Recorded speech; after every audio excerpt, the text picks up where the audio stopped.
He told the world everything about his own darkness.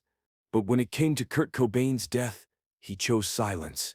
And that silence outlived him. Mark Lanegan wrote unflinchingly about addiction, violence, and every dark corner of his own life in his 2020 memoir. Yet when it came to Kurt Cobain's death, a friend he knew intimately through Seattle's tight-knit grunge scene, his words stopped at the threshold.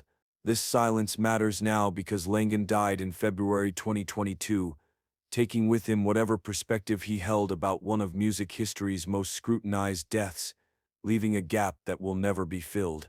This documentary maps the multiple psychological, professional, and cultural dimensions that could explain why someone so brutally honest about his own demons chose restraint when it came to his friend's final days, examining silence not as evidence of guilt, but as a complex human response to grief, media machinery, and the impossible demands placed on those who survive tragedy.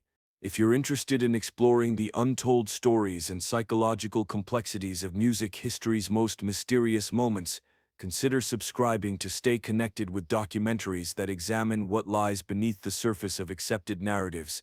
Mark Lanegan and Kurt Cobain's friendship took root in the late 1980s Pacific Northwest underground, where the Seattle music scene operated more like an extended family than an industry. Lanegan, 6 years Cobain's senior, had already carved out a reputation as the Screaming Tree's darkly poetic frontman when Nirvana was still navigating basement venues and local club circuits. Their connection emerged from shared artistic sensibilities, a mutual recognition of isolation's weight, and the kinship that forms between people who see reflections of themselves in each other.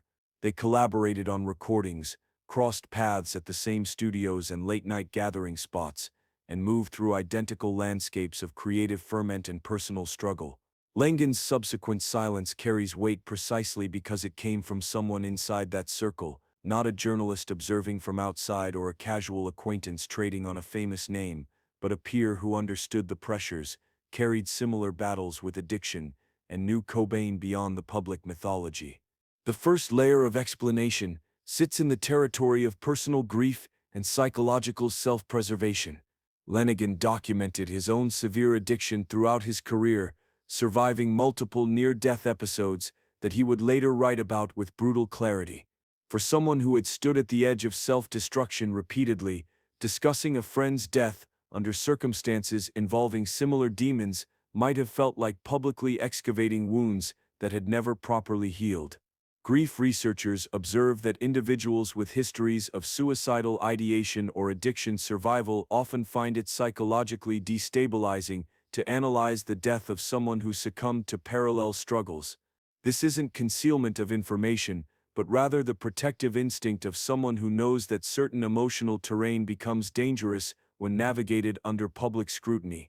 Lanegan's artistic output consistently revealed a mind that processed experience through metaphor and musical expression rather than direct explanation, someone fundamentally uncomfortable with confession as performance. But this psychological explanation alone cannot account for the depth and duration of his silence, because the timing of Lanegan's restraint intersects with how rapidly the media constructed a fixed narrative around Cobain's death. Within hours of the body's discovery on April 8, 1994, a media apparatus began assembling an interpretive framework with remarkable velocity. News outlets, music publications, and broadcast networks established narrative parameters that would prove nearly impossible to complicate or challenge in subsequent years without facing immediate categorization as conspiracy theorist, attention seeker, or someone unable to process tragic reality. Lanegan would have witnessed how musicians who offered alternative perspectives or raised questions about timeline inconsistencies found their words extracted from context, weaponized in debates that had nothing to do with remembering a person and everything to do with defending or attacking predetermined conclusions. This wasn't paranoia, but observable pattern. Speak publicly about Cobain and your memory ceased to belong to you. It became raw material for interpretations you never intended and narratives you couldn't control. This dynamic hit particularly hard in alternative music culture, where authenticity and loyalty functioned as social currency more valuable than commercial success. The grunge community had built its identity partly on rejecting mainstream media spectacle, on maintaining artistic integrity against commodification pressures. The circus that formed around Cobain's death represented precisely the kind of exploitation that scene had philosophically opposed from its inception. For Lanegan to participate in that spectacle, even with honorable intentions, meant becoming complicit in a system that transformed genuine grief into consumable content. His silence reads less as hidden knowledge and more as principled refusal to let his friendship be converted into another data point in the public's insatiable appetite for celebrity tragedy narratives. Yet cultural principles alone don't explain the economic pressures that shaped what could and couldn't be said. Because by the mid-1990s, the Cobain narrative had become extraordinarily valuable intellectual property. Books about Kurt Cobain generated significant advances in royalties for authors, publishers, and estates. Documentaries commanded production budgets and distribution deals. Magazine articles drove newsstand sales and advertising revenue. Anyone perceived as having insider knowledge faced implicit but powerful pressure to either monetize their story through official channels or risk having their perspective appropriated without compensation or authorship control. Lanegan, who struggled financially despite critical acclaim throughout his career, would have understood these dynamics intimately. Speaking publicly without strategic positioning meant potentially giving away testimony that could otherwise be leveraged for book deals or documentary participation that provided genuine economic survival. Simultaneously accepting payment for such testimony invited accusations of profiting from a friend's death, creating a double bind where silence became the only position that preserved both financial options and personal integrity. The investigative culture that mushroomed around Cobain's death added yet another pressure layer that made silence increasingly appealing as self-protection. Private investigators, documentary filmmakers, and journalists repeatedly approached Seattle musicians and scene figures throughout the late 1990s and 2000s, seeking interviews, statements, and any fragment of memory that might support their particular theories or projects. Some inquiries arrived professionally and respectfully. Others crossed into harassment territory, with investigators appearing at homes unannounced, contacting family members, and employing aggressive techniques designed to wear down resistance. Lanegan's documented personality suggests someone who would have experienced such intrusions as violations requiring forceful boundary maintenance. The more external pressure applied to speak, the more someone with his temperament would retreat into protective silence. This created a self-reinforcing cycle. Silence generated intensified attention from investigators, which hardened the determination to remain silent, which increased the perceived significance of that silence. But the pressures weren't only external, because Lanegan's own confrontations with mortality in the years after 1994 fundamentally altered his relationship to death and public testimony. In 1997, Lanegan nearly died from kidney failure directly tied to his drug use. He survived a severe beating in the early 2000s that left him hospitalized with life-threatening injuries. These experiences of staring into death while carrying memory of Cobain's death likely created psychological associations that made public discussion feel emotionally hazardous at a neurological level. Trauma survivors often develop protective mechanisms that wall off certain topics not through conscious decision, but through psychological necessity, the mind's way of ensuring survival by avoiding triggers that could destabilize recovery. Speaking about Cobain might have required Lanegan to revisit his own darkest periods with a degree of vulnerability he simply could not sustain while maintaining the fragile stability he had fought to achieve. Then the internet arrived and transformed the landscape entirely, as online communities began obsessively re-examining every detail of Cobain's death through the 2000s and 2010s, generating increasingly elaborate theories and counter-theories. The risk calculation for anyone considering public statements changed fundamentally. A single interview given to one publication could now be endlessly dissected across forums, quoted out of context on conspiracy websites, and incorporated into narratives the speaker had no control over.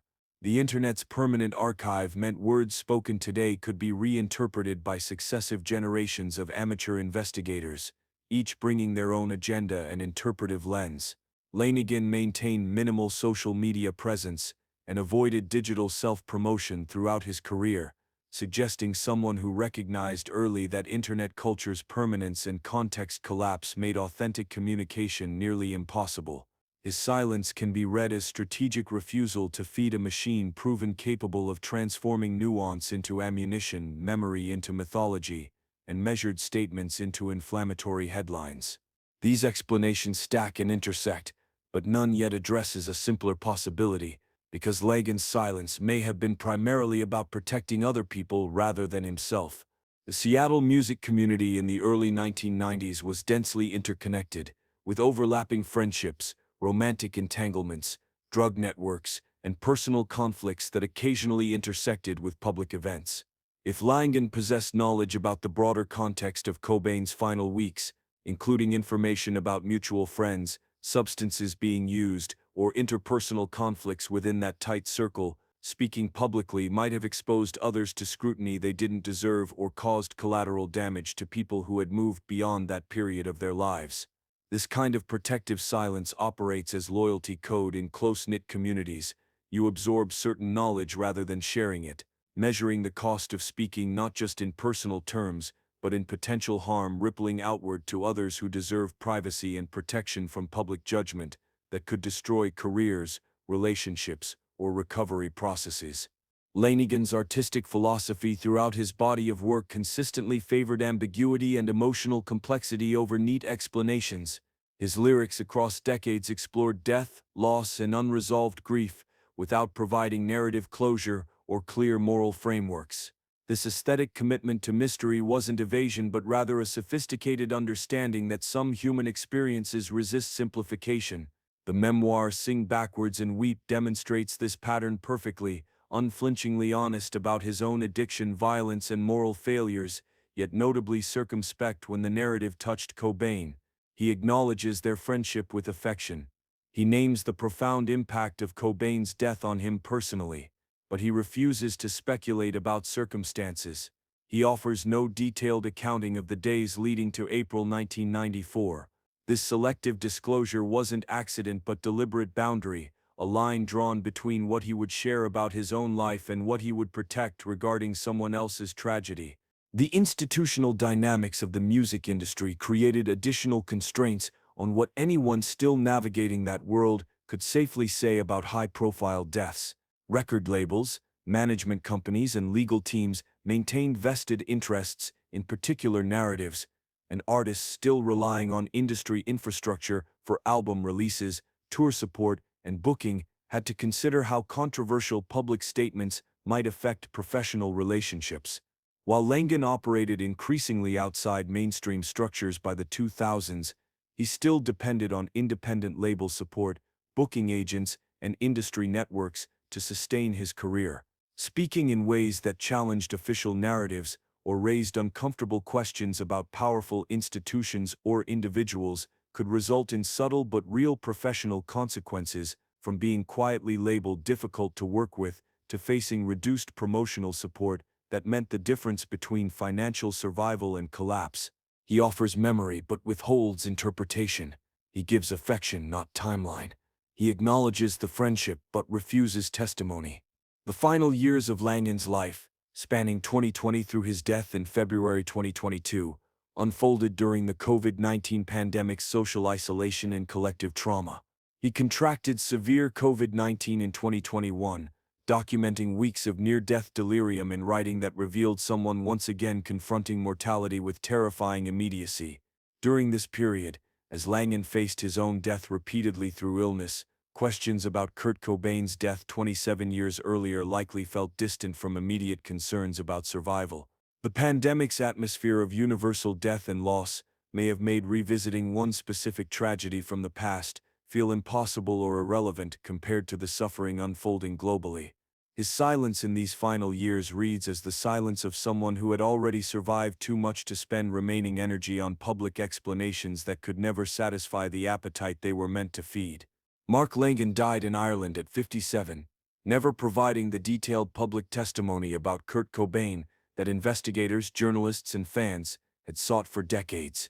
His silence accompanied him into death, leaving behind only the art he created, the sparse interviews he granted, and the selective memories he chose to document. This absence of testimony has itself become evidence in ongoing discourse around Cobain's death, interpreted by some as suspicious and by others as entirely appropriate. The reality may be simpler and more human than either interpretation allows. Lanegan's silence was the silence of someone who understood that some experiences cannot be adequately explained through public testimony, that some grief cannot be productively shared with audiences who weren't there, and that some questions have no answers satisfying to people who demand narrative closure. In choosing silence, Lanegan may have been protecting not secrets, but rather the sanctity of private memory in an age demanding everything be made public, examined, and converted into content for consumption. His silence stands as reminder that not all mysteries require solving, that sometimes the most honest response to tragedy is carrying it quietly, rather than performing explanation for an audience that can never truly understand. But it also leaves us with one unavoidable question: what would Mark Lanegan say about his silence if he could speak now? And would his answer change anything about how we understand the space between what happened and what gets told?